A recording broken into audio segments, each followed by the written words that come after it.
শুভ সকাল বন্ধুরা, কেমন আছেন আপনারা? আজ আবার একটা ছোট্ট ব্লগ নিয়ে চলে এলাম।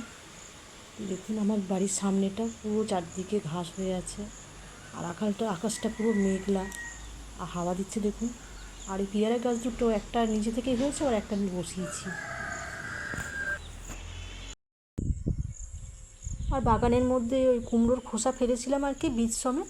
কুমড়োটা রান্না হয়েছে, বীজ আর খোসাটা ফেলে দিয়েছিলাম। সেখান থেকে আবার দেখছি দুটো চারা বেরিয়ে চারদিকে আবার বড় হচ্ছে। দেখা যাক কুমড়ো হয় কি না। কয়দিন দেখলাম ফুল হলো, এখন আবার দেখছি একটা কড়া পড়েছে, ওটা একটু জঙ্গলের ভেতর দিকে আছে, একটু বড় হোক আপনাদের দেখাবো, যদি থাকে আর কি ভালো। আর এখানে আবার একটা নীলকণ্ঠর গাছ লাগিয়েছিলাম, গাছটার মধ্যে ফুল প্রচুর পরিমাণে হয়, কিন্তু গাছটা ছোট দেখুন। আর নীলকণ্ঠ না, থোকাটা বেশি ভালো লাগে দেখতে। আর এইটা কলম আমের গাছ, এই কিছুদিন আগেই লাগালাম। বাড়িতে একটাও গাছ নেই বড়, যার জন্য কিছু গাছ টাছ বাড়িতে লাগাচ্ছি আর কি। আর এটা দেখুন বন্ধুরা, এই গাছটা আবার নিজে থেকেই হয়েছে। অনেকবার চেষ্টা করেছি সাদা আকন্দ লাগাবার, কিন্তু কোনো বাড়ি হয়নি। এবার দেখছি নিজে থেকেই হয়েছে সাদা আকন্দ।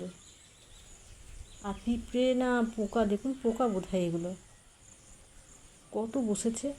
আকন্দ গাছে আমি চট করে কিন্তু পোকা পিঁপড়ে দেখি না, কিন্তু সাদা আকন্দতে দেখছি বসে রয়েছে। আর এদিকে দেখুন, আমার রান্নাঘরের পেছন দিকটা কচু গাছ ছোটো ছোটো অনেক বেরিয়েছে। আর কি ভাতটা বসিয়ে দিয়েছিলাম আর কি, কিছুটা হয়েছে কিছুটা বাকি আছে। একটু দেখি নেড়ে ছেড়ে ভাতটা হয়েছে কি না।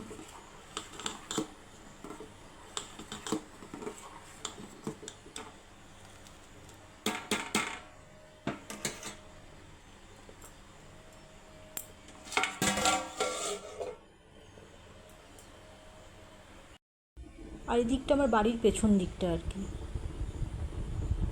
আশেপাশে দূরে দূরে কিছু বাড়ি রয়েছে।